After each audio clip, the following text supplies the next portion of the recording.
Chapter 11.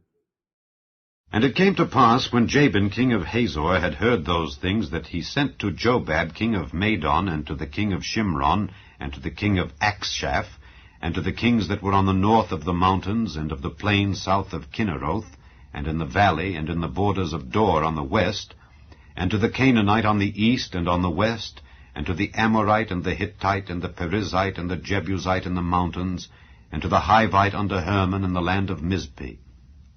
And they went out, they and all their hosts with them, much people, even as the sand that is upon the seashore in multitude, with horses and chariots very many. And when all these kings were met together, they came and pitched together at the waters of Merom to fight against Israel. And the Lord said unto Joshua, Be not afraid because of them, for tomorrow about this time will I deliver them up all slain before Israel. Thou shalt hock their horses, and burn their chariots with fire. So Joshua came, and all the people of war with him, against them by the waters of Merom suddenly, and they fell upon them. And the Lord delivered them into the hand of Israel, who smote them, and chased them unto great Zidon, and unto Misrephothmaim, and unto the valley of Mizpeh eastward. And they smote them, until they left them none remaining. And Joshua did unto them as the Lord bade him. He hocked their horses, and burnt their chariots with fire. And Joshua at that time turned back, and took Hazor, and smote the king thereof with the sword. For Hazor beforetime was the head of all those kingdoms. And they smote all the souls that were therein with the edge of the sword, utterly destroying them. There was not any left to breathe. And he burnt Hazor with fire. And all the cities of those kings, and all the kings of them, did Joshua take, and smote them with the edge of the sword, and he utterly destroyed them, as Moses the servant of the Lord commanded.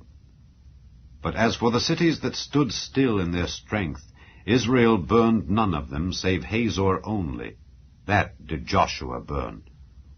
And all the spoil of these cities, and the cattle, the children of Israel took for a prey unto themselves. But every man they smote with the edge of the sword, until they had destroyed them, neither left they any to breathe. As the Lord commanded Moses his servant, so did Moses command Joshua, and so did Joshua. He left nothing undone of all that the Lord commanded Moses. So Joshua took all that land, the hills, and all the south country, and all the land of Goshen, and the valley, and the plain, and the mountain of Israel, and the valley of the same, even from the mount Halak that goeth up to Seir, even unto Baal-gad in the valley of Lebanon under Mount Hermon. And all their kings he took, and smote them, and slew them. Joshua made war a long time with all those kings. There was not a city that made peace with the children of Israel, save the Hivites, the inhabitants of Gibeon. All other they took in battle. For it was of the Lord to harden their hearts, that they should come against Israel in battle, that he might destroy them utterly, and that they might have no favor, but that he might destroy them, as the Lord commanded Moses.